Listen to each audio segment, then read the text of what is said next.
விடையானை பாடுதுங்கான் அம்மானாய் என்று சொல்லி திரு அம்மானையிலையும் சொல்றார். அதே மாதிரி வாலாப்பத்தில் என்னதான் பெருமான் வந்து தில்லையம்பதி வர சொன்னாலும் கூட இப்போ அடியார்களை விட்டு பிரிஞ்சாச்சு. அதே மாதிரி இறைவனும் இப்போ கூட இல்லை. அதனால இந்த வாலாப்பத்தில் சொல்றார், பழுதில் தொல் புகழால் பங்கனி அல்லால் பற்று நான் மற்றிலேன் கண்டாய் செழுமதி அணிந்தாய் சிவபுரத்தரசே திருப்பெரும் துறையுரை சிவனே தொழுவனோ பிறரை துதிப்பனோ எனக்கொரு துணையென நினைவனோ சொல்லாய் மலவிடையானே வாழ்களேன் கண்டாய் வருகை என்று அருள் புரியாய் என்று சொல்லி அந்த வாலாப்பத்தில் சொல்றார். ஏன்னா இறைவனை பிரிந்ததுக்கு பிறகு இந்த மண் உலகத்தில் வாழுவதற்கு வாதவரடிகளுக்கு விருப்பம் இல்லை அப்படிங்கிறத அந்த பதிகத்தில் பதிவு செய்கிறார். இப்படி அந்த புலம்பே நிற்கின்ற பொழுதுதான் அவருக்கு வந்து அந்த திருவாசகத்தை பாடுறார். அந்த தனிமையில் இருக்கின்ற பொழுது பாடுறார் திருவாசகத்தை. அதனாலதான் தொல்லை இரும்பிறவி சூழும் தலை நீக்கி அள்ளல் அறுத்து ஆனந்தம் ஆக்கியதை எல்லை மறுவா நெறியளிக்கும் வாதபோர் எங்கோன் திருவாசகம் என்னும் தேன் அப்படின்னு சொல்லி. அப்படின்னா திருவாசகம் என்ன செய்யுமா? தொல்லை இரும்பிறவி சூழும் தலை நீக்கி அப்படின்னா பிறப்பில் இருக்கக்கூடிய மலங்களை எல்லாம் நீக்கி நமக்கு என்ன செய்யுமா? திருவடிப்பேற்றை கொடுக்கக்கூடியது திருவாசகம். திருவாசகம் என்னும் தேன் அப்படின்னு சொல்லி சொல்றார். தேன் அப்படின்னா அதாவது தேனுக்கு ஒரு எல்லாரும் சொல்லுவாங்க இல்லையா, எல்லாம் சொல்லக்கூடியதுதான். தேன் தானும் கெடாது தன்னுள் உள்ள பொருளையும் கெடுக்காதுன்னு. ஆனால் ஒரு இன்னொரு நம்முடைய திருச்சிராப்பள்ளி ஐயாவுடைய நூலில் நான் படித்தேன். அதாவது திருவாசகத்தை எல்லாரும் தேன்னு சொல்லுவாங்க, அது ஒன்றும் பெரிய இது இல்லை. ஆனால் மணிவாசகரையே தேன்னு சொல்லியிருக்குது திருக்கழுத்துப்படியார் நூல். திருக்கழுத்துப்படியார் நம்ம ஒன்றும் எல்லாரும் தலைகளாக படிக்கிற ஆளுங்க யாரும் இல்லை. ஆனால் மணிவாசக பெருமானை மட்டுமல்ல, திருக்கழுத்துப்படியார் நூல் வந்து திருவாசகத்தை தேன் எல்லாரும் சொல்கிறாங்க, அது ஒன்றும் பெரிய இது இல்லை. ஆனால் மணிவாசக பெருமானை தேன் அப்படின்னு சொல்லி திருக்கழுத்துப்படியாரில் ஒரு பாடலில் சொல்லப்பட்டிருக்கு. அது ஒரு ராகவையார் இந்த நூலில் எழுதியிருக்கிறார். அதை இன்னைக்கு ஒளிப்பதிவு கேட்டுட்டு ஒருத்தர் வேலூர்லேருந்து ஒருத்தர் தொலைபேசியில் பேசினார். ரகுநந்தன் சொல்லி ஒரு ஆசிரியர் பேசினார். அவர் பேசுகிற பொழுது திருவாசகத்தை தேன்னு சொல்லி நாங்கள் கேள்விப்பட்டிருக்கிறோங்க ஐயா, ஆனால் திருவாசகம் சொன்ன மணிவாசகரே தேன் அப்படிங்கிறது இப்போ தான் தெரியினார். அது எனக்கும் தெரியாதுங்க ஐயா, பெரியவங்க ஒருத்தர் எழுதியிருந்தாங்க, அதை வச்சு அடியன் வந்து சொன்னது தான் என்று சொல்லி அந்த திருக்கழுத்துப்படியார் நூல் இருக்குது சொல்லியிருக்குது பாருங்கள். அது ராகவையா தான் அதை வந்து நல்லா தெளிவாக எழுதியிருக்கிறார். ஐயாவுடைய நூலில் இருக்கு. ஒரே சொல்லிடுறேன், அந்த பாட்டு எனக்கு மனப்பாடம் இல்லை.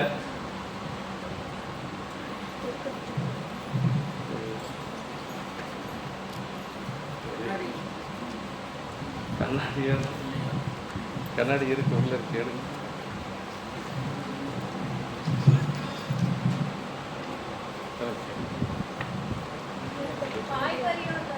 அதான் பாடு சொல்லி, ஏன்னா ஒரு புதிய செய்தியா இருக்கிறதுனால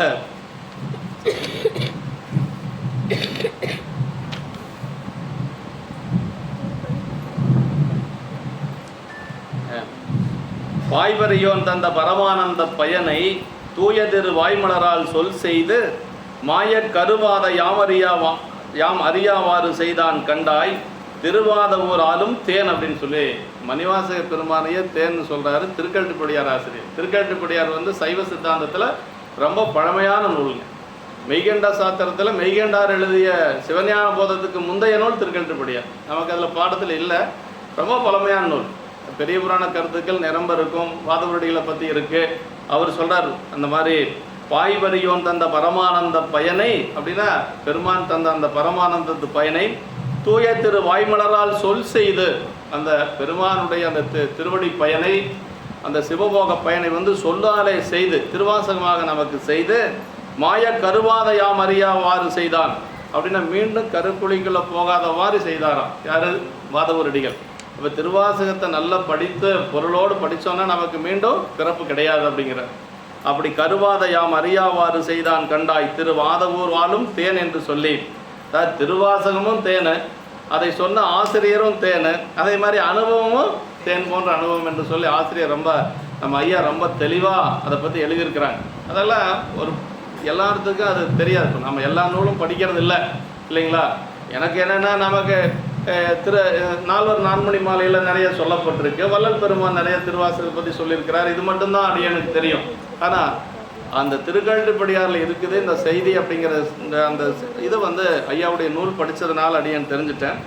அதே மாதிரி நம்முடைய திருவாசகத்தை பற்றி இது நால்வர் நான்மணி மாலை ஆசிரியர் சொல்கிறாருங்க. விலங்களை பகிர்ந்த மெய்யுடை முக்கர் காரணர் உடையனும் ஆரண மொழியோ ஆதிசீர் பரப்பும் வாதபூரனல் மலர்வாய் மொழிந்த வாசகத்தேனோ யாதோ சிறந்தது என்குவீராகில் வேதம் ஓதி வெளிநீர் பெருக்கி நெஞ்சம் நெக்குருகி நிற்பவர் காண்கிறோம்.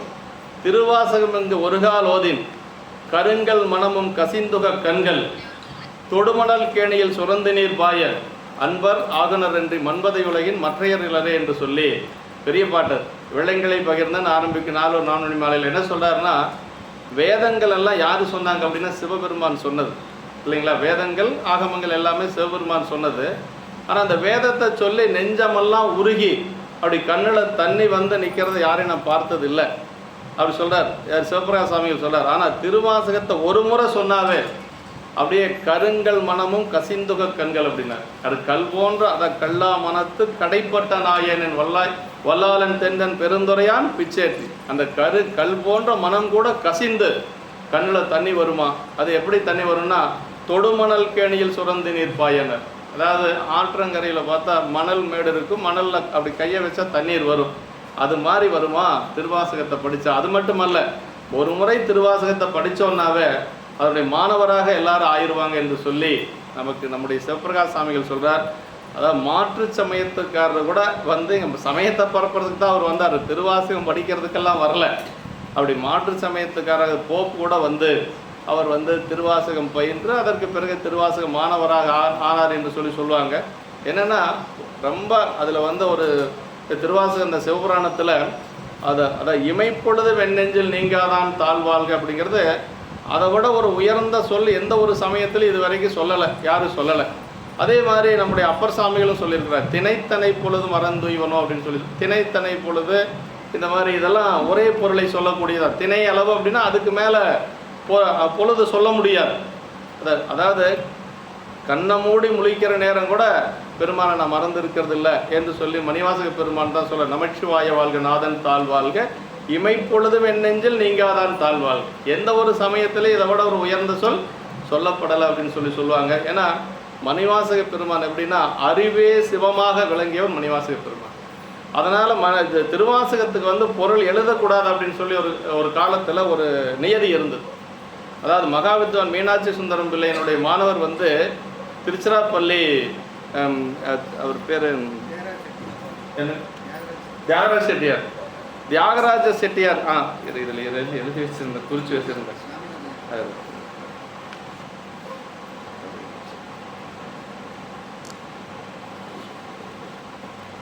மகாவித்வான் மீனாட்சி சுந்தரம் பிள்ளையினுடைய தலைமை மாணாக்கர் தியாகராஜ செட்டியார். தியாகராஜ செட்டியாருடைய மாணவர் திரிபுரம் பட்டாபிராமன் ஐயான்னு சொல்லி ஒருத்தர் திருச்சிராப்பள்ளி. அவர் வந்து தியாகராஜ செட்டியாரை உரை எழுத சொல்லி சொல்கிறார். தியாகராஜ செட்டியார் காவிரி கரையில் பேசிக்கொண்டு செல்லுகின்ற பொழுது திருவாசகத்துக்கு உரை எழுதுங்க அப்படின்னு சொல்லுகின்ற பொழுது தியாகராஜ செட்டியார் சொன்னாராம், திருவாசகத்துக்கு நானா உரை எழுதுவது, என்னுடைய நிலை என்ன, மணிவாசக பெருமானுடைய நிலை என்ன. திருவாசகத்துக்கு உரை எழுதுறதுன்னா வேதம் ஆகமம் அதே மாதிரி உபநிடதம் புராணங்கள் சாத்திரம் அத்தனையும் படிச்சிருக்கணும். அப்போ தான் வந்து திருவாசகத்துக்கு உரை எழுத முடியுமா. அத்தனை அறிவும் இருந்தால் தான் திருவாசகத்துக்கு உரை எழுத முடியும். ஏன்னா மணிவாசக பெருமான் அறிவே சிவமாக விளங்கியவர் மணிவாசக பெருமான். அதனால் அதுக்கெல்லாம் எனக்கு தகுதி இல்லை.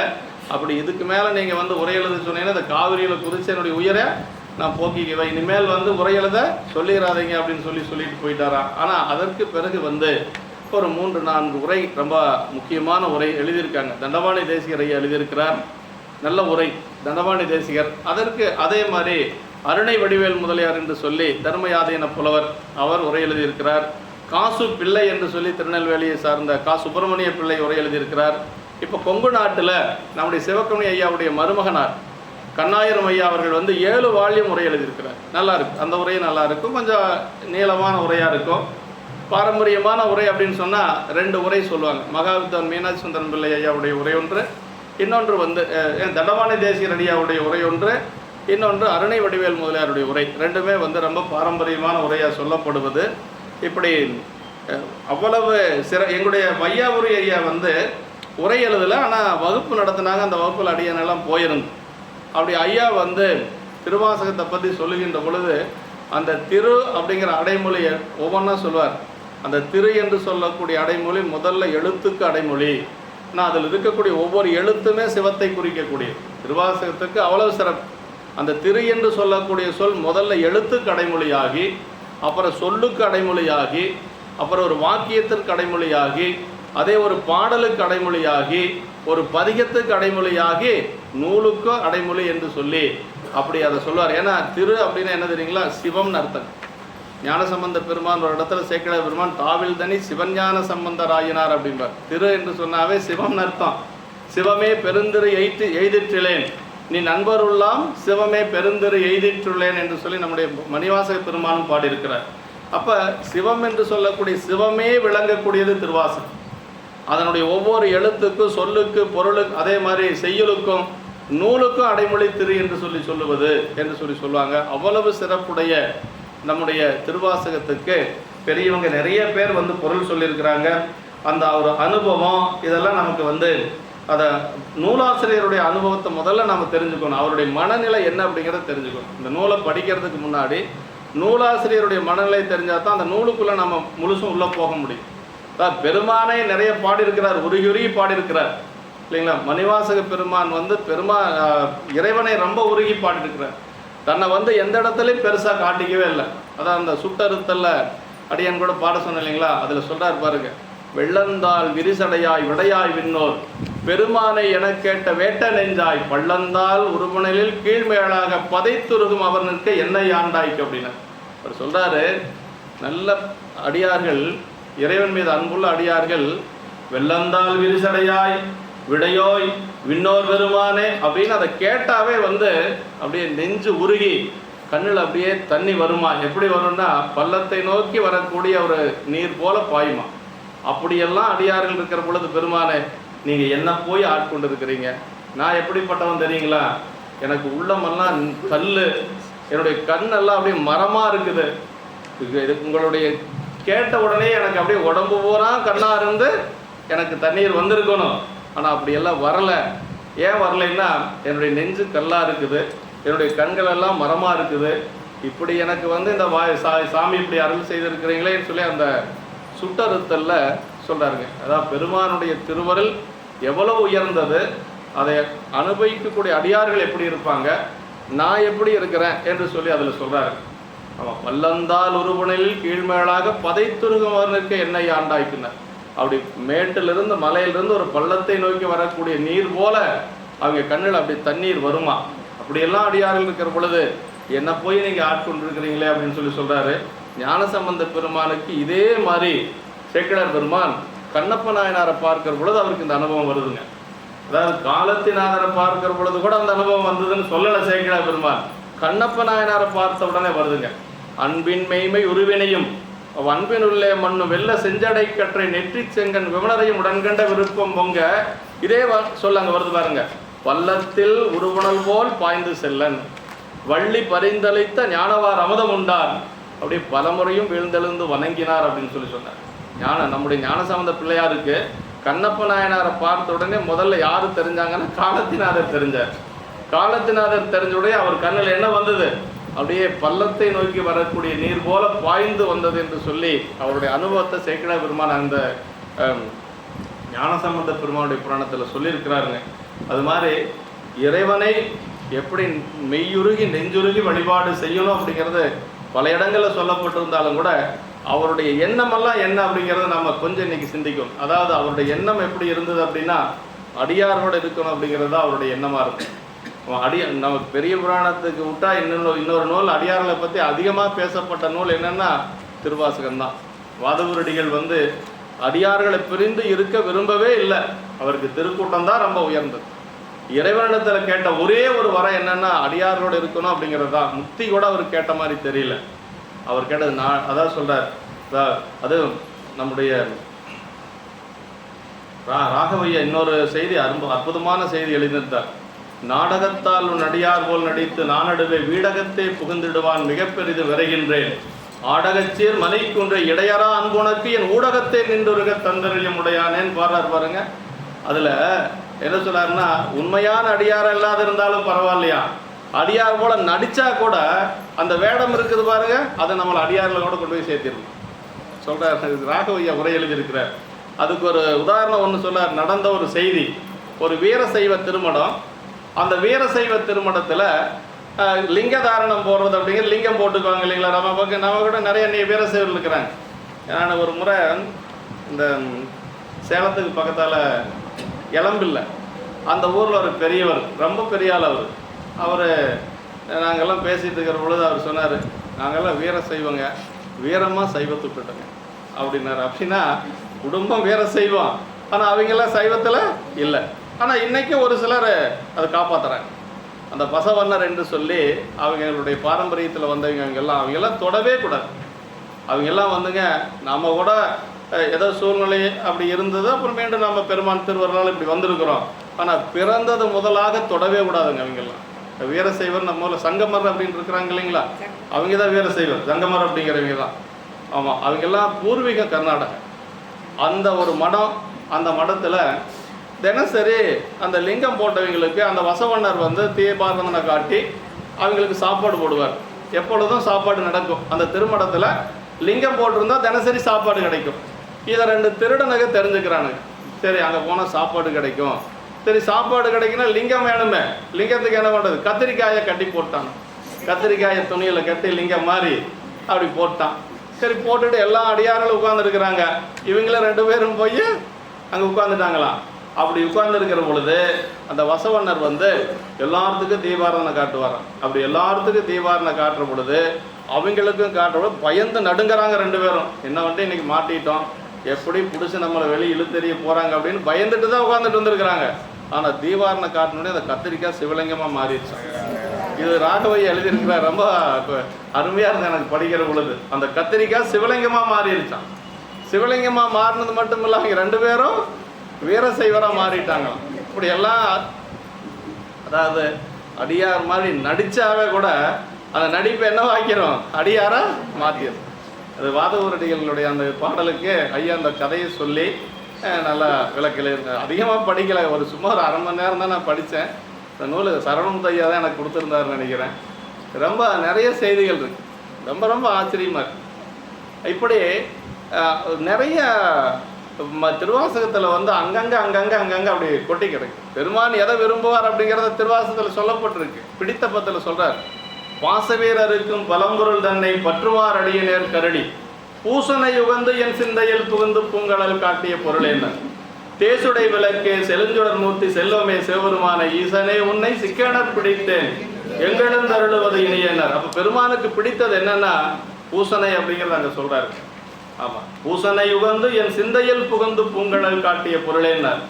பெருமானுக்கு 2 பூசை உண்டு. நமக்கு வெளியில் செய்யக்கூடிய லிங்க பூஜை உண்டு, இன்னொன்று அகப்பூசை என்று சொல்லக்கூடியது. அகப்பூசை ரொம்ப ரொம்ப முக்கியம். ஆமாம், அகப்பூசை செஞ்சுட்டு தான் வெளியில் நம்ம பூசைக்கு வரணும். அதாவது அப்படி நம்முடைய மணிவாசக பெருமான் இப்போ கூட இருந்த அடியார்கள் எல்லாம் போயாச்சு. அப்படி போன உடனே அதே மாதிரி ஆட்கொண்ட பெருமானும் போயிட்டார். இது திருவாசகம் இப்போ நம்ம புத்தகத்தில் இருக்கிற மாதிரி தான் இருந்திருக்குமா அப்படின்னா அப்படி அவர் பாடலை. அதாவது எப்படி தொகுத்துருக்குறாங்க அப்படின்னா, முதல்ல அகவலெல்லாம் ஒன்றா தொகுத்தாங்க. எல்லாம் அந்த 4 பதிகம் அகவல், சிவபுராணம், கீர்த்தி திருஅகவல், திரு அண்டப்பகுதி, போற்றி திருஅகவல், இதெல்லாம் வந்து அகவல். எவ்வளோ வேணாலும் எத்தனை வரி வேணாலும் இருக்கலாம். அகவல் அப்படின்னா அது கணக்கு கிடையாது, எவ்வளோ வேணாலும் இருக்கலாம். இதெல்லாம் முதல்ல அகவலெல்லாம் தொகுத்தாங்க. அப்புறம் திரு சதகம் 100 பாட்டு, 100 பாடல் இருக்கக்கூடிய சதகத்தை 10 பதிகத்தையும் ஒன்றா சேர்த்து சதகமாக தொகுத்தாங்க. அதற்கு பிறகு 50 பாட்டு இருக்கக்கூடிய நீத்தல் விண்ணப்பம், அது ஒரு பதிகமாக தொகுத்தாங்க. அதற்கு பிறகு 20 பாட்டு இருக்கக்கூடிய பதிகத்தை எல்லாம் அதற்கு பிறகு தொகுத்து, அதற்கு பிறகு வர்றதெல்லாம் 10 பாட்டு இருக்குது. ஒரு சிலது 8 இருக்கும், 7 இருக்கும், அது வேற கிடைக்காத கூட போயிருக்கலாம். இப்படி தான் தொகுக்கப்பட்டது. கடைசி பதிகம்தான் அச்சோ பதிகமா அப்படின்னா அப்படியெல்லாம் இல்லை. ஆமாம், அருணை வடிவேல் முதலியார் என்ன சொல்றார் அப்படின்னா, யாத்திரை பத்து தான் கடைசி பதிகமாக இருக்கும் அப்படிங்கிறது. யாத்திரை பத்தில் என்ன சொல்றார் அப்படின்னா, பூவார் சென்னி மன்னன்யம் புயங்க பெருமான் சிறியோமை ஓவாதுள்ளம் கலந்துணர்வால் உருக்கும் வெள்ள கருணையினால் என்ன பட்டன்பாய் ஆட்பட்டீர் வந்து ஒருப்படுமின் போவோம் காலம் வந்ததுதான் பொய்வட்டுடையான் கடல் புகவேனர். அப்படின்னா பெருமானுடைய திருவடிக்கு போகக்கூடிய கடைசி யாத்திரை சொல்றேன். அந்த பதிகத்துல அப்படி சொல்றதுனால அதுதான் நிறைவு பதிகமாக இருக்கலாம் என்று சொல்லி அருணையாருடைய ஒரு உரையில அவர் சொல்றாரு.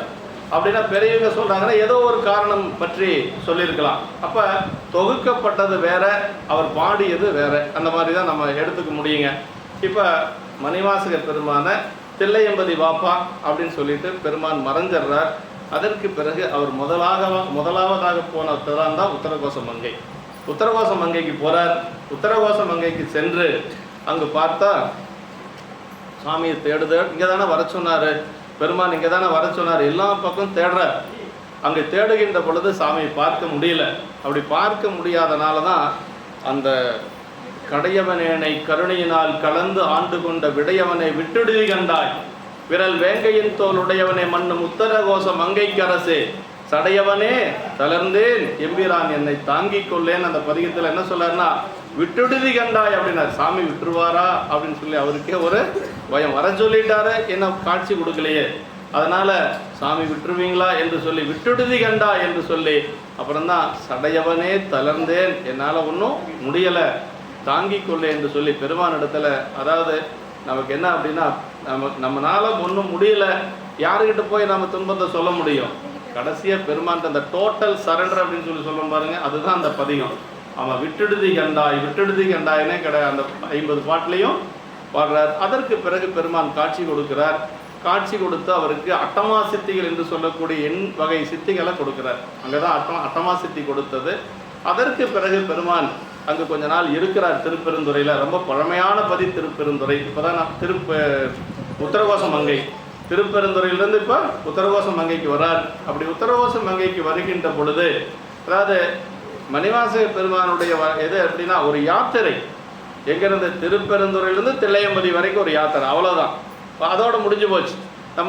நம்முடைய மூவர் முதலைகள் மாதிரி இது ஒவ்வொரு தலங்களாக சென்று பாடி பரவியதெல்லாம் இல்லை. அப்படி வருகின்ற வழியில் அப்படியே பாடுறார். தில்லையம்பதியில் மட்டும் ஒரு 18 பதிகத்துக்கு மேலே பாடியிருக்கிறார். அப்படி தான் வாதபுரடிகளுடைய ஒரு நிலையே அப்படி தான் இருக்குது. இப்போ அப்படியே நேராக எங்கே வரார் அப்படின்னா பல தலங்களை வழிபாடு செய்து கொண்டு இடைமருதூர் வரார், திருவிடைமருதூர் வரார். திருவிடைமருதூர் பெருமானை வழிபாடு செய்து கொண்டு அதற்கு பிறகு கழுக்குன்றம் போகிறார். அப்படி கழுக்குன்றம் செல்லுகின்ற பொழுது அங்கே அவருக்கு பெருமானுடைய ஒரு குருநாதராக காட்சி கொடுக்கிறார். இப்போ அங்கே தான் அதாவது பிணக்கில்லாத பெருந்துரை பெருமான் உன் நாமங்கள் பேசுவார்க்கு இணக்கில்லாததோர் இன்பமே வரும் துன்பமே துடைத்து எம்பிரான் தனக்கில்லாததோர் வித்து மேல் விளையாமல் என் வினையொத்தவின் கணக்கில்லா திருக்கோலம் நீ வந்து காட்டினாய் கழுக்குன்றிலேனர். சாமி அங்கே குருநாதராக காட்சி கொடுக்கிறார். திருக்கழுக்குன்றத்தில் கணக்கில்லா திருக்கோலம் நீ வந்து காட்டினாயினர். அப்போ எப்படி அந்த காட்சி இருந்திருக்குன்னு பாருங்களேன். அதாவது மணிவாசக பெருமானை உத்தரகோசல மங்கையில இருந்து பிரிஞ்ச பெருமான் மீண்டும் எங்கே வந்து காட்சி கொடுக்கிறார்னா அவருக்கு அந்த இதில் தான் நமக்கு கழுக்குன்றத்தில் தான் காட்சி கொடுக்கிறார். அவர் திருக்கழுக்குன்றத்தில் பெருமான் காட்சி கொடுக்கிறார். அதற்கு பிறகு தன்னுடைய யாத்திரை அப்படியே மேற்கொண்டு பல தலங்களை வழிபாடு செய்து கொண்டு திருவாரூரெல்லாம் வழிபாடு செய்து கொண்டு வருகிறார். அப்படி வருகின்ற பொழுது அண்ணாமலை வந்து சேருகிறார். அண்ணாமலை வந்து சேருகின்ற பொழுது மார்கழி மாதம். இந்த மார்கழி மாதத்தில் அவர் வழிபாடு செய்ய வருகின்ற பொழுது பெண்கள் எல்லாம் அப்படியே காலையில் நீராடிக்கொண்டு பெருமானுடைய பெருமைகளை பேசிக்கொண்டு பாடிக்கொண்டு அப்படியே போயிட்டுருக்குறாங்க. அங்கே தான் அந்த மார்கழி மாதம் அந்த திருவெம்பாவை நமக்கு கூட பாடுறார்.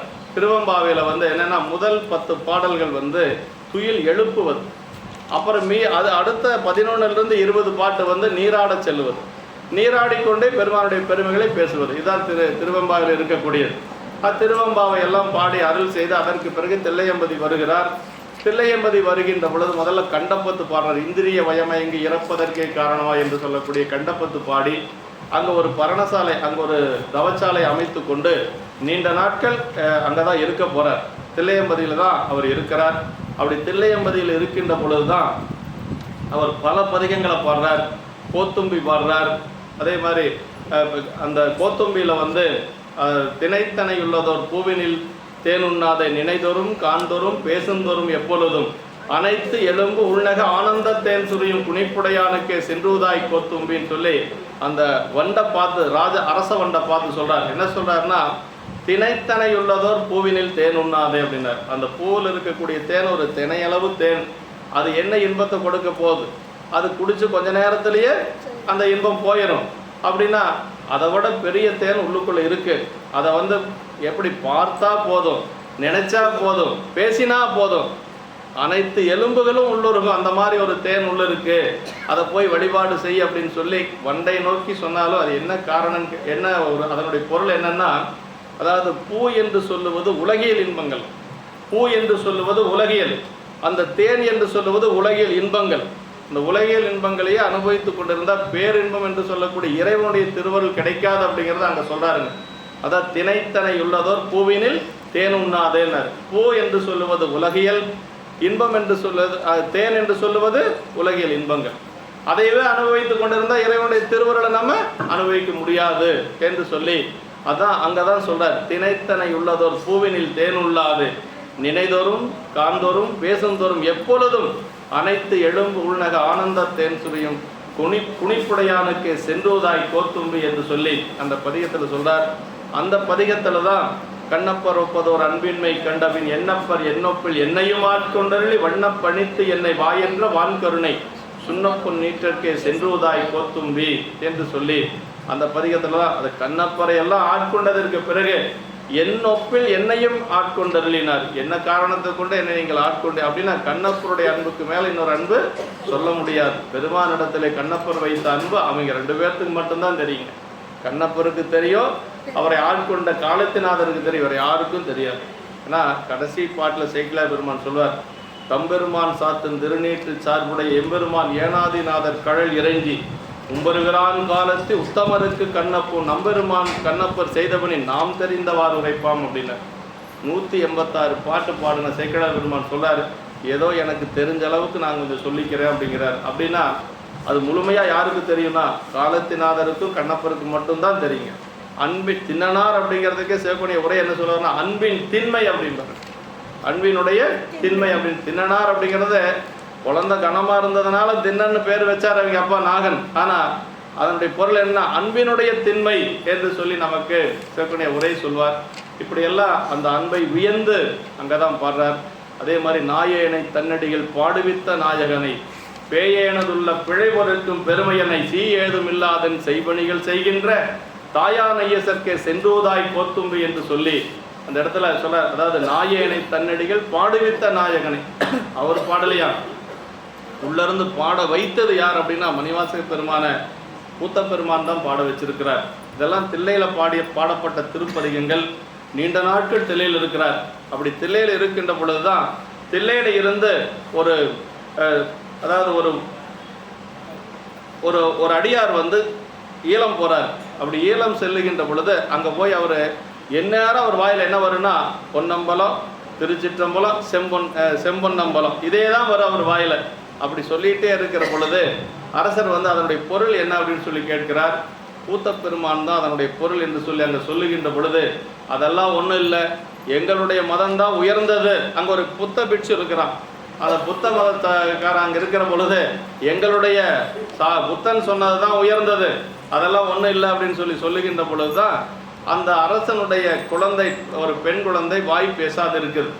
அப்படி இருக்கின்ற பொழுது அந்த அரசன் என்ன செய்வார் அப்படின்னா, அந்த புத்தன் சொல்கிறான், நான் அங்கே தில்லை சென்று அவர்களோடு வாதிட்டு நம்மளுடைய மதம் பௌத்த மதம் தான் உயர்ந்தது என்பதை நிலைநாட்டு வருவேன் என்று சொல்லி சொல்லுகின்ற பொழுது வாதவரடிகள் சரின்னு சொல்கிறார். இல்லை அந்த அந்த இங்கிருந்து போன அந்த அடியார் சரின்னு சொல்கிறார். அங்கிருந்து அரசனும் கூட வர்றார். அந்த பெண்ணையை அழைத்து கொண்டு வருகிறார்கள். அப்படி வருகின்ற பொழுது தில்லையம்பதியில் தில்லைவாழ் அண்ணன்கள்கிட்ட சொல்கிறாங்க, இந்த மாதிரி ஈழத்திலிருந்து ஒருத்தர் நம்முடைய சமயத்தை வாதிடுவதற்காக வருகிறார்கள் அப்படின்னு சொன்ன உடனே அவங்களுக்கு ஒரு பயம். ஏன்னா ஈழத்திலிருந்து வர்றாரு அப்படின்னா புத்த மதத்துக்கார அந்த காலத்தில் புத்தர்கள் கொஞ்சம் வேரூன்றி இருந்திருக்கிறாங்க, வராங்க அப்படின்னா அதுக்கு தகுந்த மாதிரி நம்ம வாதிட முடியுமா அப்படின்னு கொஞ்சம் குழம்பி இருக்கிற பொழுது தான் பெருமான் அசரீரியாக அந்த அது வரைக்கும் மணிவாசகரை பற்றி தெளிவாளர்களுக்கு தெரியாது. இந்த நம்முடைய தில்லையம்பதியில் மணிவாசகர் என்று சொல்லி வாதவூரன் என்று சொல்லி ஒருத்தர் இருக்கிறாரு. அவரை அழைத்து கொண்டு வாங்க, அவர் வந்து வாதிட்டு வெல்லுவார் அப்படின்னு சொல்லி இறைவனே சொல்லுகின்ற பொழுது அவர்கிட்ட போய் சொல்கிறாங்க. அவரும் வந்தார். வந்து என்ன செய்கிறார் அப்படின்னா, சைவ மதத்தை அவர்கள் வந்து நிந்தனை செய்யக்கூடியவர்கள், அதனால் வந்து சைவ மதத்தை நிந்தனை செய்யக்கூடியவர்கள்கிட்ட அவங்க நேருக்கு நேரான நிற்க மாட்டேன் என்று சொல்லி ஒரு திரைச்சீலை அமைக்க சொல்கிறார். அப்படி திரைச்சீலை அமைத்து இவர் சில கேள்விகள் எல்லாம் அவங்க கேள்விகள் கேட்கிறாங்க, இவர் பதில் சொல்லுகின்றார். சொல்கிறத எதுவுமே அவங்க ஒத்துக்க மாட்டேங்கிறாங்க, மீண்டும் மீண்டும் சிவ நிந்தனை செய்து கொண்டே இருக்கிறாங்க. அப்போ தான் வந்து அவர் வாதவூரடிகள் வந்து கலைவாணிய அந்த சரஸ்வதி தேவியை பெருமானை நிந்தனை செய்யக்கூடியவங்களுடைய வாக்கில் நீ இருக்கலாமா என்று சொல்லி அவங்களுடைய வாக்கில் இருந்து நீ இப்போவே போகணும் என்று சொல்லுகின்ற பொழுது எல்லாரும் ஊமையாயிடுறாங்க. வரக்கூடிய அந்த குழந்தை ஒன்று மட்டும்தான் ஊமையாக இருக்குது. இப்போ புத்தர்கள் எல்லாரும் ஊமையாயிடுறாங்க. அப்படி ஏதாவது யாராவது இன்னைக்கு அப்படி இருந்தாங்கன்னா நிறைய பேர்த்துக்கு வாய் பேசாத பண்ணிடலாம், ஒரு பிரச்சனையே முடிஞ்சு போயிடும். சும்மா குதிக்கிறானுங்க, இவ்வளவுதான் இல்லை, ரொம்ப அநியாயமாக இருக்குது. எத்தனை பேர் வாய் இல்லாத இருப்பான்னு பாருங்க இன்னைக்கு. அப்படி ஒரு வல்லமையானவங்க இன்னைக்கு யாரும் இல்லையாட்டு இருக்கு. அதனால கொஞ்சம் யாராவது ஒருத்தர் வருவாங்க கண்டிப்பாக. சாமி யாராவது ஒருத்தர் கூப்பிட்டு வந்துடுறாரு, நமக்கு தெரியுது ஒன்று. ஆமாம், சாமி அந்தந்த நேரத்துக்கு யாராவது ஒருத்தரை கூட்டிகிட்டு வருவார். அதனால் நமக்கு ஒன்றும் கவலை இல்லை, எல்லாம் அவர் பார்த்துக்குவார். கைலாசநாதருக்கு தெரியாத நமக்கு தெரிஞ்சிட போது, அவருக்கு இல்லாத அக்கறையாக நமக்கு சைவத்தில் பெரிய அக்கறை வந்துட போது, கண்டிப்பாக செய்வார். நல்லா செஞ்சுட்டு இருக்கிறாரு, அதனால் ஒன்றும் தப்பு இல்லை சொல்கிறேன் நான். அப்படி எல்லாரும் வாய் பேசாத போயிடுவாங்க.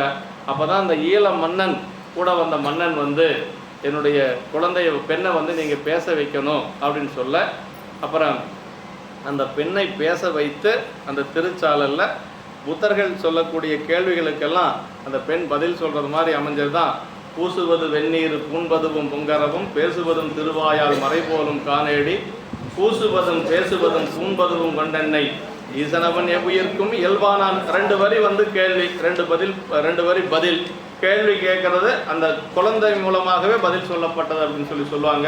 அதற்கு பிறகு எல்லாரும் வந்து வாதவூரடிகளுடைய திருவடியில் விழுந்து எல்லோரும் மீண்டும் வந்து வாய் பேசுகிறாங்க. எல்லாரும் வந்து சைவத்தை தழுவி நின்றார்கள் என்று சொல்லி நமக்கு அவர் செய்த ஒரு அற்புதம், வாதவூரடிகள் செய்த ஒரு அற்புதம். அப்படியெல்லாம் இருந்து கொண்டு இருக்கிற பொழுது அப்போ தான் வந்து மணிவாசக பெருமான் என்ன கேட்குறாருன்னா, பெருமான்கிட்ட சாமி எனக்கு வேற ஒன்றும் வேண்டாம், இந்த அடியார்களோட நாங்கள் வந்து இருக்கணும் என்று சொல்லி கேட்குறாருங்க. அதான் கோயில் மூத்த திருப்பதிகம். அங்கே தான் பாடுறாரு, உடையால் உந்தன் அம்மா அந்த நிவேதிதா பாடுச்சு இல்லைங்களா, அந்த பதிகம் ரொம்ப முக்கியமான பதிகங்க. அடியார்களுக்கு எல்லாரும் மனப்பாடம் செய்ய வேண்டிய பதிகம் கோயில் மூத்த திருப்பதிகம். ஆமாம், மூத்த அப்படின்னா என்ன தெரியுங்களா, எல்லாத்துக்கும் முன்னாடி பாடுறது அர்த்தம் அல்ல, அடியார்களை பற்றி பாடியிருந்தனால மூத்த திருப்பதிகம். ஆமாம், பெரிய திருத்தாண்டகம்னு ஏன் பேர், அடியாருடைய பெருமைகளை சொன்னதுனால அதுக்கு பேர் பெரிய திருத்தாண்டகம். ஆமாம், அப்படி மூத்த அப்படிங்கிறதுக்கு அதுதான் பொருள். அந்த பதிகத்தில் தான் சொல்றார், உடையால் உந்த நடுவருக்கும் உடையால் நடுவில் நெய் இருத்தி அடியே நடுவில் இருவேரும் இருப்பதானால் அடியேன் உன் அடியார் நடுவில் இருக்கும் அருளை புரியாய் பொன்னம்பலத்துள் என்கிறது முடிய வண்ணம் முன்னின்று சொல்றார். அப்படி அந்த இதில் கேட்குறாரு, எனக்கு ஒன்று தான் கேட்குறாரு, அடியேன் உன் அடியார் நடுவில் இருக்கும் அருளை புரியாய் பொன்னம்பலத்துள் என்கிறது முடிய வண்ணம் முன்னின்று அப்படின்னு சொல்லி வேற எந்த ஒரு இதுவும் கேட்கறது இல்லை. அதை என்ன சொன்னார் பெருமான்கிட்ட, உடையாலும் தான் நடுவருக்கும் அப்படின்னார். உமையம்மை உங்களுக்குள்ள இருக்கிறாங்க, உடையால் நடுவில் நீ இருத்து அப்படின்னார். நீங்க வந்து உமையம்மைக்குள்ள இருக்கிறீங்க, 2 பேரும் ஒண்ணுக்குள்ள ஒன்று தானே, அம்மாவும் அப்பாவும். ஆனா நீங்க 2 பேரும் எனக்குள்ள இருக்கிறீங்க. ஆனா நான் எங்க இருக்கோன்னு நினைக்கிறேன்னா அடியார் நடுவில் இருக்கணும்னு சொல்றாரு. இப்ப சாமிக்குள்ள அம்மா இருக்கிறாங்க, அம்மாவுக்குள்ள சாமி இருக்கிறாங்க, 2 பேரும் மணிவாசருக்குள்ள வந்தாச்சு. அப்புறம் என்ன வேணும், அதோட போக வேண்டியதானே. ஆனால் அதுக்கு மேலே இன்னொரு இன்பம் இருக்குது, அது அடியாருடைய இன்பம். நான் அங்கே தான் இருக்கணும் அப்படின்னு சொல்லி வாதவூரடிகள் கேட்குறாரு. அதுதான் பெரிய சிறப்பு அந்த பதிகத்தில். உடையாலும் தான் நடுவருக்கும் உடையால் நடுவில் நெய் இருத்தி அடியார் நடுவில் இருவீரும் இருப்பதானால், அடியேன் உன் அடியார் நடுவில் உங்க கூட இருக்கணும்னு சொல்லலை வாதவூரடிகள். என்ன சொல்றாரு, அடியார் நடுவில் இருக்கும் வரலை புரியாய் பொன்னம்பலத்தில் என்கிறது முடியவன். அதுதான் கோயில் மூத்த திருப்பதிகத்தில். அது இன்னொரு பாட்டில் சொல்றாரு பாருங்க, அடியாரையெல்லாம் விட்டு கொஞ்சம் பிரிஞ்சிருக்கிறாரு. அப்படி பிரிஞ்சிருக்கிற பொழுது என்ன கேட்குறாருன்னா, உங்க திருவடி வேணும்னு கேட்கல, அடியார் கூட்டத்தில் கூட என்னை சேர்த்துங்க அப்படிங்கிறார். அப்படி சேர்த்துலைன்னா செத்தே போயிடுவேன் அப்படிங்கிறார். செத்து போனால் யாரும் கேவலம், ஆட்கொண்ட உங்களுக்கு தானே. அதான் சொல்றார், அருளாது ஒளிந்தால் அடியேனை அஞ்சேல் என்பாரார் பொருளாக என்னை புகுந்தாண்ட பொன்னே பொன்னம்பல கூத்தா மருளார் மனத்தோடு உனை பிரிந்து வருந்துவேனை வா என்று உன் தெருளார் கூட்டம் காட்டாயல் செத்தே போனால் சிறியாரே. அப்படியே தெருளார் கூட்டம்னா தெளிந்த அடியார்கள் அர்த்தம். ஆமாம், இது எங்கே வருதுன்னா சந்திப்பில் வருது, முதல் சந்திப்பில் வருது. தெருட்கலை ஞானக்கன்றும் அரசும் செஞ்சடை வானவர் கோயில் சேர்ந்தார். தெருட்கலை ஞானக்கன்று ஞானசம்பந்த பெருமானை சொல்றார் சேக்கிழார் பெருமான். தெருள் அப்படின்னா ஞானம் நர்த்தங்க, தெளிந்த ஞானம் நர்த்தங்க. தெருட்கலை ஞானக்கன்றும் அரசும் செஞ்சடை வானவர் சேர்ந்தார். அங்கே அந்த தெருள் அப்படிங்கிறது வருது. உன் தெருளார் கூட்டம் காட்டாயல் செத்தே போனால் சிறியாருங்க. அடியார் கூட்டம் பெருமான் நீங்க வேணும்னு சொல்லி கூட கேட்கல அவர், எனக்கு அடியார் கூட்டத்தை காட்டுங்க பெருமானே என்று சொல்லி அந்த பதியத்தில் கேட்கிறார். அதே மாதிரி ஆசைப்பத்தில் சொல்றார். ஆசைப்பத்தில் என்ன கேட்கிறார்? அடியார் கூட்டம் தான் கேட்கிறார். செடியார் யாக்கை திறமர வீசி சிவபுர நகர்வுக்கு கடியார் சோதி ஆண்டு கொண்டேன் கடலனை கண்காட்டி படிதான் இல்லா பரம்பரனே உன் பல அடியார் நின் பல அடியார் கூட்டம் அடியேன்கான ஆசைப்பட்டேன் கண்டாய் அம்மானேன்னர். பாருங்க, நின் பல அடியார் கூட்டம் அடியேன்கான ஆசைப்பட்டேன் கண்டாயம். எத்தனையோ இருக்குது இல்லை உலகத்துல, அதை எல்லாமே கேட்டார் மணிவாசக பெருமான். திருக்கூட்டத்தை தாங்க கேட்கிறார், வேற ஒன்றும் கேட்கல. நின் பல அடியார் கூட்டம் காண ஆசைப்பட்டேன் கண்டாயம்மான் என்னார். அதாவது அவருக்கு என்ன வேணும்? திருக்கூட்டம் தான் வேணும், வேற ஒன்றும். கிடைச்சிருச்சு திருக்கூட்டம், அவர் கேட்ட மாதிரி திருக்கூட்டம் கிடைச்சிருச்சு. கிடைச்சதுக்கு பிறகு அதிசயப்பத்தில் சொல்றாரு, நான் எப்படி இருந்தேன், பிறந்து இறந்து உழன்று கொண்டு இருந்தேன், எனக்கு கூட ஒரு திருக்கூட்டம் கிடைச்சிருச்சு என்று சொல்லி அதிசயப்படுறாருங்க. அதான் சொல்றார், அந்த எண்ணிலேன் திருநாமம் மஞ்செழுத்தும் என் ஏழமை அதனாலே நன்னிலேன் கடை ஞானிகள் தம்மோடு நல்வினை நயவாதே இல்லை மண்ணிலே பிறந்து இறந்து மண்ணாவதற்கு ஒருப்படுகின்றேனே அண்ணல் ஆண்டுதன் அடியரில் கூட்டி அதிசயம் கண்டாமேனர். இதுதான் மணிவாசக பெருமானுடைய ஒரு நிலை. அதிசயப்பத்தில் சொல்றாரு, எனக்கு கூட அந்த மண்ணில் இறந்து பிறந்து உழன்று கொண்டு இருக்கக்கூடிய எனக்கு கூட ஒரு திருக்கூட்டம் கிடைச்சிருக்குது, அது அடியார்கள் திருக்கூட்டம். எனக்கு ஆச்சரியமா இருக்கு, அதிசயமா இருக்குது என்று சொல்லி அதான் சொல்றார். என்னிலேன் திருநாமம் அஞ்செழுத்தும் என் ஏழமை அதனால. அஞ்செழுத்து சொல்றதுக்கு நல்ல விதி வேணும், இல்லைன்னா சொல்ல முடியாது. ஏழமை இருந்ததுனால என்னால் என்ன முடியல. அதே மாதிரி நல்ல ஞானிகளோடு சேருவதற்கு நல்வினை வேணும், இல்லைன்னா சேர முடியாது அப்படிங்கிறார். நன்னிலேன் கடை ஞானிகள் தம்மோடு நல்வினை நயவாதேன் மண்ணிலே பிறந்து இறந்து மண்ணாவதற்கு ஒருப்படுகின்றேனே அண்ணல் ஆண்டுதன் அடியரில் கூட்டி அதிசயம் கண்டாம் என்று சொல்லி அதுல தன்னுடைய அந்த எண்ணத்தை என்ன சொல்றாரு, அதாவது எனக்கு ரொம்ப அதிசயமா இருக்கு, எனக்கு கூட ஒரு திருக்கூட்டம், எனக்கு கூட ஒரு அடியார் திருக்கூட்டம் கிடைச்சிருச்சுன்னு சொல்லி அதிசயப்படுறாரு. அதற்கு அடுத்து எண்ணப்பதிகம்னு ஒன்று இருக்குது பாருங்க, 46வது பதிகம் நினைக்கிறேன். அந்த எண்ணப்பதிகத்தில் கொஞ்சம் நிறைவாக்கி காட்டுறார். அதாவது ஒரு நூலாசிரியர் தன்னுடைய எண்ணத்தை எங்கே பதிவு செய்து காட்டுவார் அப்படின்னா எண்ணப்பதிகத்தில் தான். அதில் சொல்கிறாரு பாருங்க, அதாவது பாதுருவாய பிறப்பற வேண்டும் பக்திமயம் வேண்டும்னார். அதாவது இந்த பிறப்பு நீங்கணும்னா என்ன செய்யணும்? பக்தி செய்யணும் இல்லையா? பெருமான் இடத்துல பக்தி செஞ்சா தான் பிறப்பு நீங்கும். ஆனால் அந்த பக்தி நிலைச்சிருக்கணும்னு என்ன செய்யணும்? அடியார் கூட்டத்தில் இருக்கணுமா சொல்றார் மணிவாசக பெருமான். சொல்றார், பாதுருவாய பிறப்பற வேண்டும் பக்திமயம் வேண்டும் சீருருவாய செவருமானே செங்கமர மலர் போல ஆறுருவாய என் ஆரமுதே உன் அடியவர் தொகை நடுவே ஒருவாய உன் திருவருள் காட்டு நின் திருவருள் காட்டு என்னையும் உயர் கொண்டருளே அப்படின்னாரு. அப்படின்னா அதான் என்ன பதிகத்துல கொஞ்சம் மேலே போறார். ஆசைப்பத்து அதிசயப்பத்திலிருந்து கொஞ்சம் மேலே போறார். ஆமா, 6 ரூபாய என் ஆரமுதே உன் அடியவர் தொகை நடுவேன்னார். 1 ரூபாய உன் திருவருள் காட்டு என்னையும் உயர் கொண்டருளேன்னார். பெருமானே கிடைச்சாலும் கூட அவர் வாதபுரடிகள் எங்க இருக்கிறதுக்கு பிரியப்படுறார் அப்படின்னா அடியாரோடு இருக்கிறதுக்கு தான் பிரியப்படுறார். ஏன்னா பெருமான் கிடைத்த அந்த ஒரு இன்பம் நிலைச்சிருக்கணும்னா எங்க இருக்கணும்? நம்ம அடியார் கூட்டத்தில் இருக்கணும். அப்பர் சாமிகள் நமச்சிவாய பதிகத்தில் சொல்றாரு. இது ராகவையா அற்புதமா சொல்லியிருந்தாரு. அது ஒரு ஒளிப்பேழையில் நான் கேட்டேன். வீடினார் உலகினில் விழுமிய தொண்டர்கள் கூடினார் அன்னறி கூடி சென்றலும் ஓடினேன் ஓடி சென்று உருவம் காண்டலும் நாடினேன் நாடிட்டு நமச்சிவாயவே அப்படின்னா அதாவது அடியாரெல்லாம் சேர்ந்து ஒரு பக்கம் அப்படி கூடியிருந்தாங்களாம். இறைவனுடைய பெருமைகளை அடியார் பெருமைகளை எல்லாம் பேசிக்கொண்டிருந்தாங்களாம். இவர் அப்பர் சாமி என்ன பண்ணார்? ஓடினாராம். அப்போ அடியாரெல்லாம் சேர்ந்துருந்தா நடந்தெல்லாம் போகக்கூடாது. சரி போனா போகுது, அப்புறமா போனா போது பின்ன அப்படியெல்லாம் போகக்கூடாதான். ஓடினேன் ஓடி சென்று அப்படி போனதுனால என்ன கிடைச்சது? உருவம் காண்டலும் அப்படின்னாரு. இறைவனுடைய திருவுருவத்தை அப்படிங்க பார்த்தாங்க. ஓடினேன் ஓடி சென்று உருவம் காண்டலும் நாடினேன் நாடிட்டு நமச்சிவாயம் என்று சொல்லி திருவாசகத்தை எந்த நோக்கத்தில் வேணாலும் நம்ம பார்க்கலாங்க. ஆனால் இப்படியும் பார்க்கலாம் அப்படிங்கிறத நான் உங்களுக்கு சொல்கிறேன். ஏன்னா அடியார்களுடைய கூட்டில் தான் இருக்கணும் அப்படிங்கிறத வாதபுரடிகள் இந்த பக்திக்கு ரொம்ப உயர்ந்த நூல். அதாவது என்ன சொல்கிறது, திருவாசகத்துக்கு உருகாதார் ஒரு வாசகத்துக்கும் உருகார் அப்படின்னு அவனுடைய நம்முடைய வள்ளல் பெருமான் சொல்லுகின்ற பொழுது, அதாவது ஓரறிவை உடைய பறவை ஜாதிகள் கூட அது முக்தி அடையும் அப்படிங்கிறார்.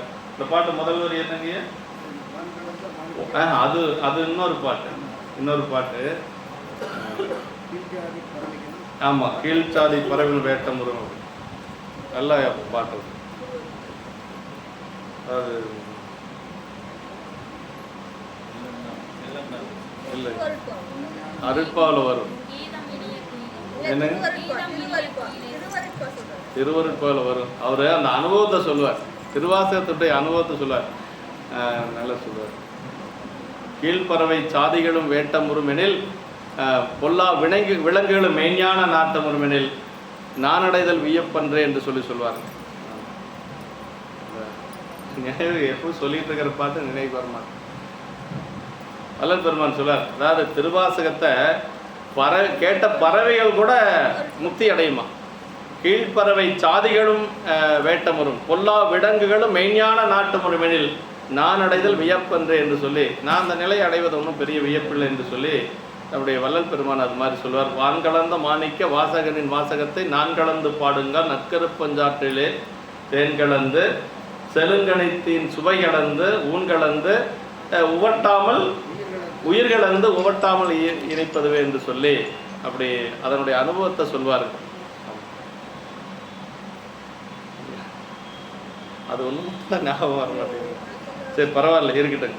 அதாவது திருவாசகத்தை பற்றி நம்முடைய பெரியவங்க நிறைய பேர் நமக்கு அதனுடைய அனுபவத்தை சொல்லியிருக்கிறாங்க என்று சொல்லி, திருவாசகத்தில் மொத்தம் 51 திருப்பதிகம், 656 திருப்பாடல்கள் எல்லாம் நமக்கு தெரியும். கடைசியாக நம்ம வச்சிருக்கிறது முக்தி நெறி அறியாத திருப்பதிகத்தை வச்சிருக்கிறோம்.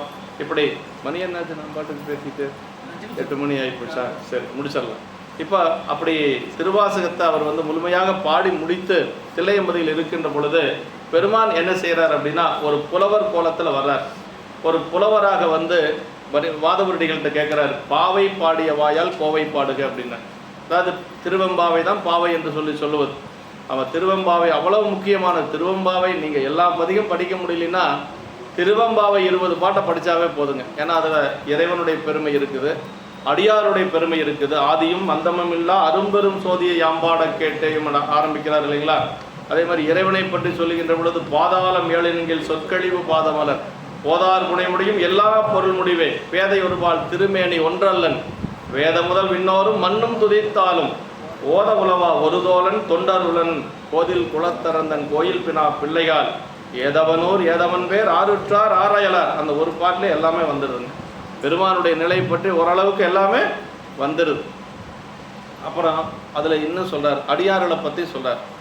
அடியார்களை பற்றி சொல்லுகின்ற பொழுது கடைசி 19வது பாட்டில் சொல்வார் பாருங்க, உண்கையில் பிள்ளை உனக்கே அடைக்கலம் என்று அங்கப்பலம் சொல் புதுக்கும் எம்மச்சத்தால் எங்கள் பெருமான் உனக்கொன்று உரைப்போங்கள் என் கொங்கை நின் நண்பர் அல்லாதோல் சேரற்க என்கை உனக்கல்லாது எப்பனையும் செய்யற்க கங்குள் பகை எங்கன் மற்றொன்றும் காணற்க இங்கேயும் பரிசு எமக்கெங்கோ நல்குதியல் எங்களிலே ஞாயிறு எமக்கேளோர் எம்பாவாய் அப்படின்னா எல்லாமே பெருமானுடைய அடியார்களுக்கு தான் என்று சொல்லி அந்த பக்குவப்பட்ட அடியார் பெருமக்கள் அப்படிதான் இருப்பாங்க அப்படிங்கிறத 19வது பாட்டில் சொல்றார். 9வது பாட்டிலையும் சொல்றார், முன்னை பழம்பொருட்கும் முன்னை பழம்பொருளே பின்னை புதுமக்கும் பேர்த்தம பெற்றியனே உன்னை பிரானாக பெற்றவுன் சீரடியோம் முன்னடியார் தாழ்படிவோம் ஆங்கவர்க்கே பாங்காவோம் அன்னவரே என் கணவர் ஆவார் அவர் உகந்து சொன்ன பரிசே தொழும்பாய் பணி செய்வோம். எப்படி பணி செய்வோம்மா? தொழும்புன்னு என்ன தெரியுங்களா? அடிமேன்னு அர்த்தம். அவன் தொண்டருக்கு தொழும்பாய் திரிவனே பட்டணத்தடிகள் சொல்றார். தொழும்பாய் பணி செய்வோம் என்று சொல்லி அந்த பெண்கள் எல்லாம் அப்படி அடியாரே கணவனாக வரணும். அதே மாதிரி அந்த அடியாராக வந்த கணவனுக்கு நாங்கள் தொழும்பாக பணி செய்வோம் என்று சொல்லி எல்லாம் அந்த மணிவாசக பெருமான் திருவெம்பாவிலேயே எல்லாம் கொண்டு வந்திருக்கார். அப்படி திருவெம்பாவை பாடிய வாயால், அதான் பாவை பாடிய வாயால் கோவை பாடுக அப்படின்னு சொல்லி வந்த புலவர் கேட்கிறார்.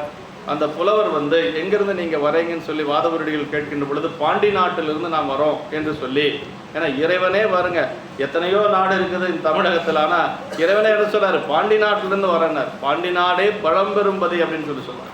பாண்டி நாட்டுக்கும் அந்த சைவத்துக்கும் பெரிய ஒரு தொடர்பு இருக்கு. பாண்டி நாட்டிலிருந்து வரோம் அப்படின்னு சொல்லுவாங்க. அப்படி சொல்லுகின்ற பொழுது அவர் கோவை பாடுறார், திருக்கோவையார் பாடுறார். திருக்கோவையார் 400 பாடல்கள்ங்க. அது வந்து அகத்துறை பாடல்.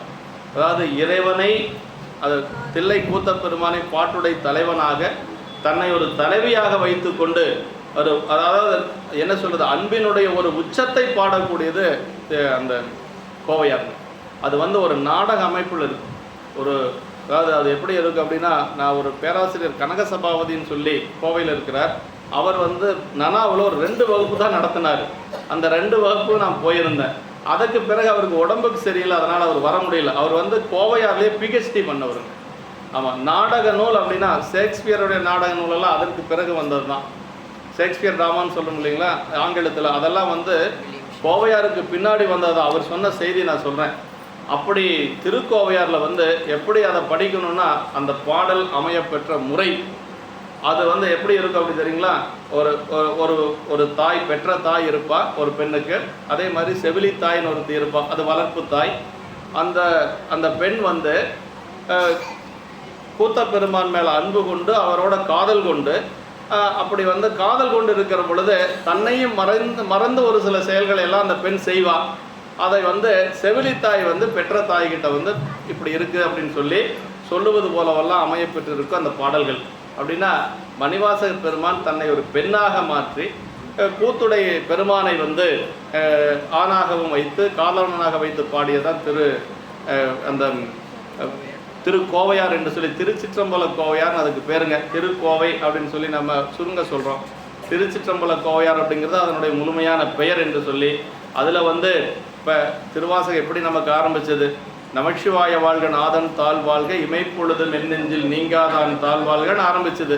கடைசி எப்படி முடியுது அப்படின்னா, அந்த பாப்பா பாடுதில்ல, அந்த தம்பி பாடியார், காரணி கற்பகம் கற்றவர் நற்துணை பாணரொக்கள் சீரணி சிந்தாமணி அணி தில்லை சிற்றம் சிவனடிக்கு தாரணி கொன்றையும் தக்கோர்தம் சங்க நிதி விதி சேர் காரணி ஊரணி உற்றவர் ஊரன் மற்றவருக்கு ஊதியமே அப்படின்னு சொல்லி, அதாவது ஊதியமேன்னு முடியுங்க. உயிருக்கு ஊதியம் என்னன்னா நமச்சிவாயம் தான் உயிருக்கு ஊதியமாக இருக்கக்கூடியது. நமச்சிவாயத்தில் ஆரம்பித்து வாதவரடியில் எங்கே முடிக்கிறாரு, ஊதியமே என்று சொல்லி நமக்கு திருக்கோவையாரில் நிறைவு செய்து காட்டுகிறார். அதனால் திருக்கோவையாரில் கடைசி பாடல் அந்த ஊதியமே என்று சொல்லி முடியும். உயிருக்கு வந்து நமக்கு ஆதாரமாக இருப்பது, உயிருக்கு ஊதியமாக இருப்பது நமச்சிவாயம் என்று சொல்லக்கூடிய அஞ்செழுத்து என்று சொல்லி பெரியவங்க சொல்லுவாங்க. இப்படியெல்லாம் அருள் செய்து அதற்கு பிறகு அவர்கிட்ட வந்து எல்லாருக்கு நம்முடைய தில்லைவாழ் அந்தணர்கள் இப்போ அந்த எழுதியாச்சு. சிவபெருமானே தான் வந்து புலவராக எழுதுகிறார், திருக்கோவையார் எழுதுகிறார். அந்த திருவாசகத்தையும் திருக்கோவையாரை எழுதி அவரே கை சாத்திட்டு அந்த பெருமான் சிற்றம்பலத்தில் கொண்டு வச்சிடறார். அடுத்த நாள் நடை திறக்கின்ற பொழுது வாதவூரடி அந்த தில்லைவாழ் அந்தணர்கள் பார்க்குறாங்க. பார்த்தா அதில் கூத்த பெருமானுடைய கைச்சாத்து இருக்கிறது. என்ன நடந்தது என்று சொல்லி வாதவூரடியத்தில் கேட்கின்ற பொழுது நடந்ததையெல்லாம் அவர் சொல்கிறார். அதற்கு பிறகு இந்த நூலினுடைய பொருள் என்ன அப்படின்னு சொல்லி கேட்கின்ற பொழுது தான் வாதவூரடிகள் கூத்தொடை பெருமானே இதனுடைய பொருள் என்று சொல்லி அப்படியே கையை காட்டி உள்ளே போகிறாரு, அப்படியே மறைஞ்சிடுறார். அப்படியே பெருமானுடைய திருவடியில் ஐக்கியமாயிறார். அப்படி அவர் திருவடியில் ஐக்கியமான நாள் தான் இந்த ஆனி மாதம் மக நட்சத்திரம் என்று சொல்லக்கூடிய இந்த திருநாள் என்று சொல்லி இந்த அதாவது வாதவூரடிகள் வந்து பெருமானுடைய திருவடியில் அப்படியே ஐக்கியமானவர். அதற்கு முன்பாகவே அங்கே ஒருத்தர் ஐக்கியமாயிருக்கிறார். யாரு? திருநாளை போவார். அவரும் பெருமானுடைய திருமணியில் கூத்த பெருமானுடைய திருமணியில் ஐக்கியமானவர். 2 பேர்த்துக்கு பாதச்சிலம்பொலி கேட்குதுங்க. பெரிய புராணத்தில் நம்முடைய களரிட்டேவார் என்று சொல்லக்கூடிய சேரமான் பெருமான் நாயனாருக்கு பாதச்சிலம்பொலி கேட்கிறது. வாதவூரடிகளுக்கு சிறைச்சாலையில் இருக்கிற பொழுது பாதச்சிலம்பொலி கேட்டுச்சான். நம்ம ஐயா எழுதியிருக்கிறார், திருச்சிராப்பள்ளி ஐயா எழுதியிருக்கிறார். வாதவூரினில் வந்தினர் அருளி பாதச்சிலம்பொலி காட்டிய பரிசும் என்று சொல்லி அந்த இடம் வந்து எங்கன்னா சிறைச்சாலையில் இருக்கின்ற பொழுது அவருக்கு பாதச்சிலம்பொலி கிடைத்தது என்று சொல்லி ஐயா எழுதியிருக்கிறாங்க. ஆமாம், அப்படி 2 பேர்த்துக்கு மட்டும்தான் சிலம்பொலி கிடைத்தது. சேரமான் பெருமான் நாயனார் ஒன்று, இன்னொன்று வாதவூரடிகள் 2 பேர்த்துக்கு மட்டும் இறைவனுடைய சிலம்பொலி கிடைத்ததாக நமக்கு சொல்லுவாங்க. மற்றவங்களுக்கு கிடைச்சிருக்கலாம், நமக்கு வந்து இருக்கக்கூடிய ஆதாரம் இந்த 2 தான் இருக்குது என்று சொல்லி இந்த நிறைய அன்பர்கள் வந்திருக்கிறாங்க. எல்லா அன்பர்களுடைய திருவடிகளை மனமொழி மெய்களாலை வணங்கி ஏதாவது பிழையாக சொல்லியிருந்தா கூட கொஞ்சம் அப்படியே பொறுத்துக்குங்க. அதுக்கு இடையில இன்னொன்று சொல்லாத விட்டேன், நரியை பரியாக்கியது மட்டும் சொல்லாத விட்டேன். ஆமாம், அவர் வந்து இது அன்னைக்கும் மறந்துட்டேன், பதிவு செய்கிற பொழுதும் மறந்துட்டேன். அப்புறம் ஐயா கடைசியாக தான் இப்போ குதிரை வாங்க வந்தவர் எல்லாம் மறந்துட்டார். அவருக்கு இப்போ எல்லாம் எதுவுமே இல்லை. அதான் சொல்லிட்டார் இல்லையா, இணையார் திருவடியின் தலைமையில் வைத்தலுமே துணையான சுற்றங்கள் அத்தனையும் துறந்தொழிந்தேன் அப்படின்ட்டாரு. அப்போ ராஜாவாக இருக்கிறது மந்திரியாக இருக்கிறதெல்லாம் அவருக்கு தெரியவா போகுது? அதெல்லாம் ஒன்றும் கிடையாது. அப்போ தான் இங்கேருந்து செய்தி போகுது மதுரை எம்பதிக்கு, ஏகன்னு அங்கேயே எதிர்ச்சிட்டே இருக்கிறேன் அப்படி ஒரு பக்கமாக உட்காருங்க. ஆமாம், அப்படி அந்த செய்தி போகுது, வாதபுரன் இனி வரமாட்டான், வாதபுரன் வந்து கொண்டு போன காசையெல்லாம் அங்கே கோயில் கட்டியாச்சு, வரமாட்டார் அப்படின்னு சொல்லுகின்ற பொழுது அரசன் வந்து ஆளை விட்டு ஏவி அழைத்து கொண்டு செல்லுகிறார். அப்படி செல்லுகின்ற பொழுது பெருமான் சொல்லிவிடுறார், இந்த நாளில் அந்த குதிரையெல்லாம் வரும்னு சொல்லிடு அப்படின்னு சொல்கிறார். அதே மாதிரி அவரும் சொல்லிடுறாரு. சொல்லியாச்சு, என்ன செய்யறது அப்படின்ட்டு என்ன பண்ணுறார் பெருமான், அந்த குறிப்பிட்ட நாளில் நரிகளை எல்லாமே குதிரையாக்கி அவரே ஒரு குதிரை சேவனாக மதுரை எம்பதியில் போகிறார். அதான் அந்த நித்த மணாளர் நிரம்பலகியர் சித்தத்திருப்பவர் அன்னை என்ன, அந்த அன்னை பத்து இருக்குது பாருங்க, அது முழுக்க அந்த கோலம்தான். மதுரை எம்பதியில் குதிரை சேவனாக போன கோலம்தான் அந்த அன்னை பத்தில் இருக்கக்கூடியது. வெள்ளை கலிங்கத்தர் வெண்டிரு முண்டத்தர் பள்ளிக்குப்பாயத்தர் என்ன அப்படி முழுக்கை சாட்டு போட்டு அந்த முழங்கால் வரைக்கும் துணியாக ஆடையெல்லாம் போட்டு சிவபெருமான் போனாராம். ஏன்னா குதிரை ஓட்டிட்டு போகிறவர் எப்படி இருக்கணும், அது மாதிரி கோலத்தில் போனாராம். அப்படியெல்லாம் அது அன்னை பத்தில் இருக்கும். அந்த ஒரு நிலையில் அவர் வந்து பெருமானே வந்து அந்த குதிரை சேவனாக செல்லுகிறார். அப்படி செல்லுகின்ற பொழுது குதிரையெல்லாம் நல்லா பார்க்குறதுக்கு தளம் நல்லா இருக்குது. அப்புறம் ஒரு நாள் இருந்துட்டு அடுத்த நாள் இருந்த குதிரையை சேர்த்து கடிச்சிட்டு நரிகளாகவே வந்துடுது. அதற்கு பிறகுதான் வாதபுரடிகளை அழைத்து அந்த தண்டனை கொடுப்பது. அப்படி தண்டனை கொடுக்கறதுக்காக அழைத்து கொண்டு சென்று அங்கே வைகையில் நிறுத்தி வைக்கின்ற பொழுது தான் காவிரி வந்து வெள்ளப்பெருக்கெடுத்து வருவது. காவிரி வெள்ளப்பெருக்கெடுத்து வருகின்ற பொழுது வீட்டுக்கு ஒரு ஆண் மகனை அழைத்து அதை அடைக்கிறதுக்காக எல்லாத்துக்கும் அழைப்பு விடுக்கப்படுகிறது. அப்போ தான் வந்து வந்திப்பாட்டிக்கு ஒரு குழந்தை இல்லை, ஆண்மகன் இல்லை. அதனால் ஆனால் அந்த அம்மா வந்து ஒரு அடியார்.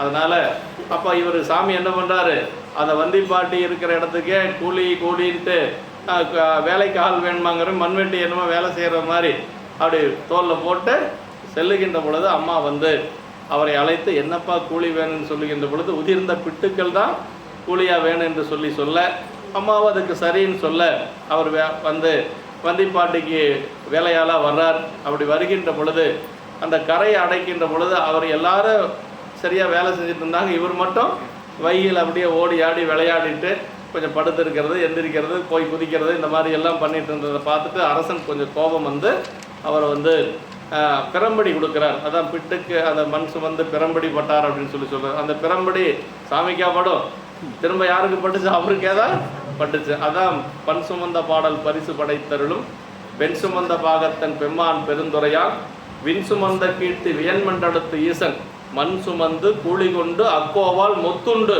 எப்படி பாருங்க, மொத்துண்டு எப்படி இருக்குது பாருங்க, நல்லா மொத்தோண்டு ஆகணும் அப்படின்னு சொல்லுங்க இல்லையா, உலகே இல்லை சாமியே மொத்துண்டு அப்படிங்கிறார். மொத்துண்டு புன் சுமந்த பொன்மேனி பாடுதுங்கான் அம்மானா என்று சொல்லி அப்படியே அந்த பதிகத்தில் எல்லாம் அவர் பாடுறார். இதெல்லாம் நடந்து அதற்கு பிறகு அரசனுக்கும் அவருடைய நிலைப்பாடு தெரிஞ்சிருது. உடனே அவரை வந்து அவரும் அமைச்சராக இருக்கிறதுக்கு விரும்புறதில்லை, முழுக்க பெருமானுடைய அந்த சிவப்பணிக்கே போயிடுறார். இது அது இடையில வரக்கூடியது. இது அதான் நரியை குதிரை பரியாக்கி ஆனந்த மாலையில் அது அருமையான பதிகம் அது. ஆமாம், அது பாடுங்க இல்லையா, அந்த ஒரு பாட்டு மட்டும். நரியை குதிரை பரியாக்கி ஞானம் எல்லாம்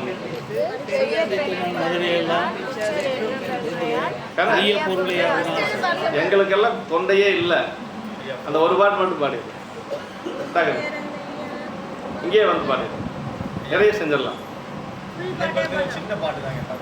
அன்னைப்பத்து பாடிடலாம். ஆமா, அன்னைப்பத்து அப்படியே பாடிடலாம். அன்னைப்பத்து பாடிட்டு ஆனந்த மாலையில் அந்த ஒரு பாட்டு. அன்னைப்பத்து எத்தனாவது பதிகம்? இதோட நிறைய செஞ்சிடலாம். இறைவனுடைய கோலம். அதனால தான் சாமி எப்படி இருந்தார் அப்படிங்கிறத நேரில் பார்த்தவர் சொல்கிறார். யார்? மணிவாசக பெருமான். அவருடைய நிறமெல்லாம் என்னங்கிறது சொல்கிறாருங்க.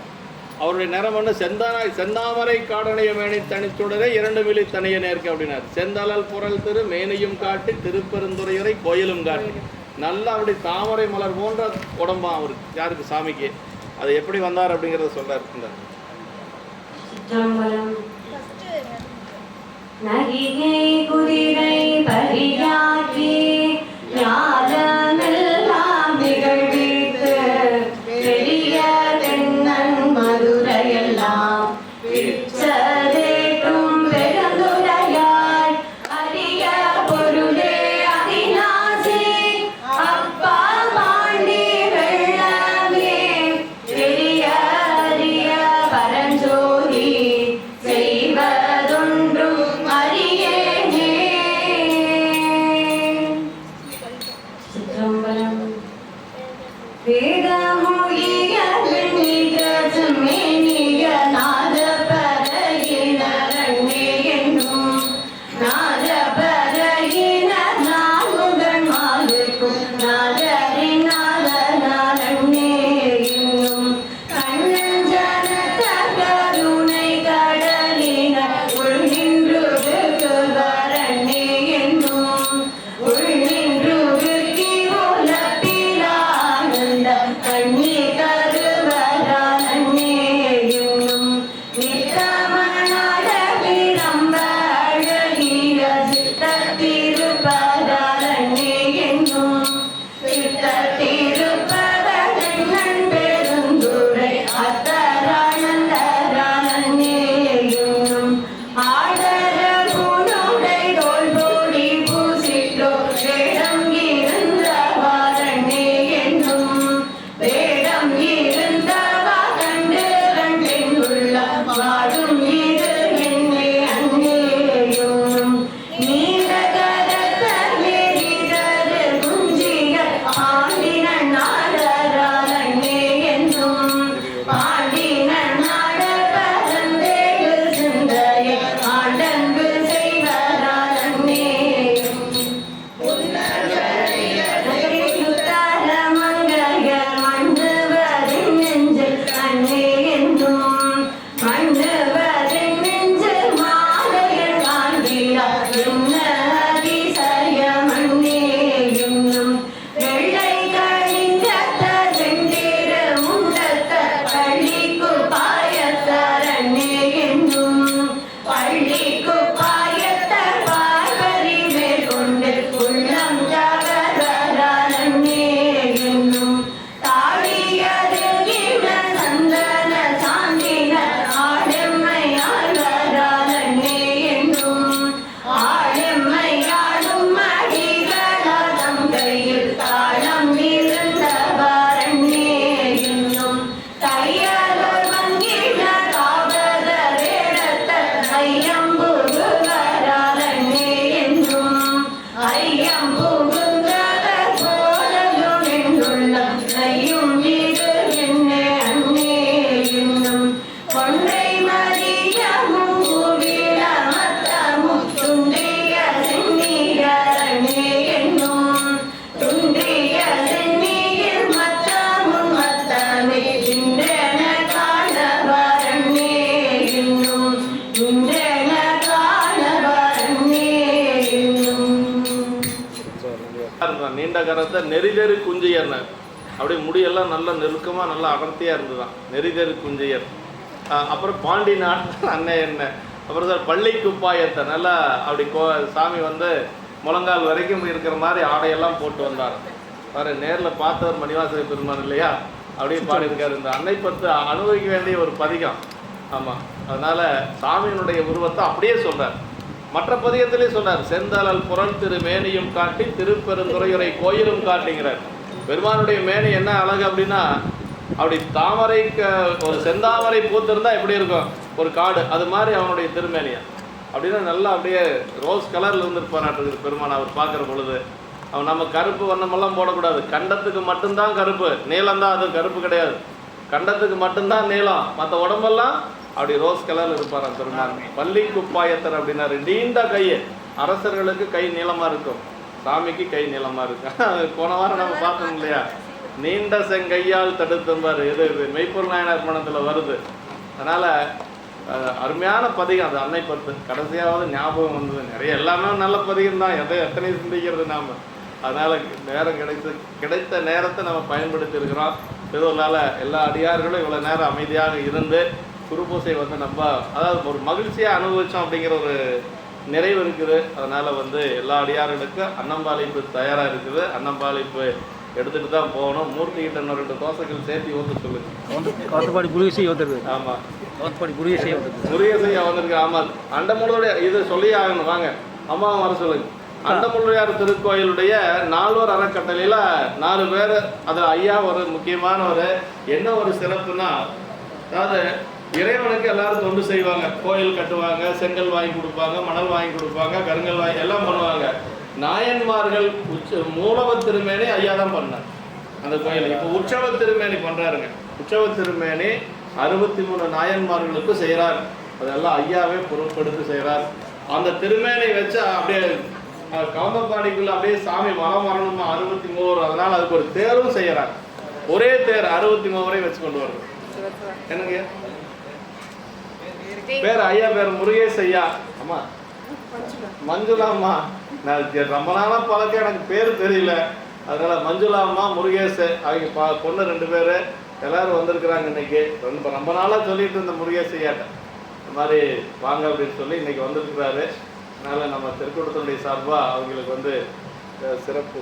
ஐயா பாப்பா வந்து ஒன்றும் இது ஏற்பாடு பண்ணல, பொன்னாடை ஏற்பாடு பண்ணியிருக்கலாம். மகிழ்ச்சி, அடிக்கடி நீங்கள் வரணும்.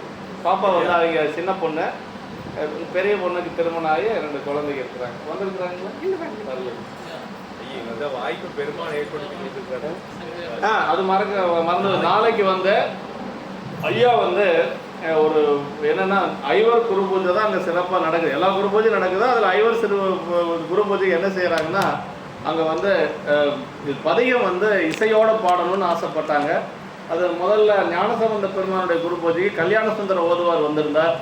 கல்யாண சுந்தர ஓதுவார் வந்திருந்தார். 6 உரன் அடியனெல்லாம் கொஞ்சம் ஏன்னா முழுசாக விளக்கமே சொல்லிட்டு இருந்தால் பதிகம் ஓடாது. சும்மா கொஞ்சம் சில கருத்துக்கள் மட்டும் அப்படி போச்சு. ரொம்ப நல்லபடியாக அமைஞ்சது. காலையில் 8 மணிக்கு ஆரம்பிக்க போகிறாங்க. சாயந்தரம் 4 மணி வரைக்கும் நடக்கு.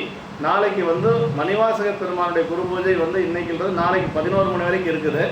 காலையில் 8 மணிக்கு ஆரம்பித்து சாமிக்கு திருமஞ்சனமெல்லாம் அது பாட்டுக்கு நடக்கும். முற்றோதல் வந்து 8 மணிக்கு ஆரம்பம். காலை சிற்றுண்டி அங்கேயே உண்டு, மதிய உணவு அங்கேயே உண்டு. 4 மணிக்கு நிறைவாயிரும். டீ காஃபி கொடுத்து எல்லாத்தையும் நல்லபடியாக அனுப்பிச்சுடுவாங்க. அன்பர்கள் கண்டிப்பாக கலந்துங்க. நம்ம பாலக்கோடு ஓதுவாமூர்த்தி நம்ம கல்யாண சுந்தர ஓதுவார் தான் வரார். 2 பேர் இசை அருமையாக வாசிச்சாங்க. அவங்க தான் வராங்க இந்த முறை. அவன் அந்த வயலின்காரர் வந்து அப்படியே நம்ம பாடுறது அப்படியே அவர் ஓதுவாமூர்த்திகள் பாடுனதை அப்படியே வயலினில் அப்படியே கொண்டு வந்தார். ரொம்ப அருமையாக இருந்தது. அப்படியே வயலின் அப்படியே பேசுகிற மாதிரி பாடுற மாதிரி இருந்தது. அது மாதிரி ஒரு வாய்ப்பு நாளைக்கு அன்பர்கள் கண்டிப்பாக கலந்து கொள்ளலாம். எல்லாரும் கலந்து கொள்ளலாம். ஐயா அதுக்காக தான் வந்திருக்கிறார். நிவேதிதா நாளைக்கு காலேஜ் இருக்குவா.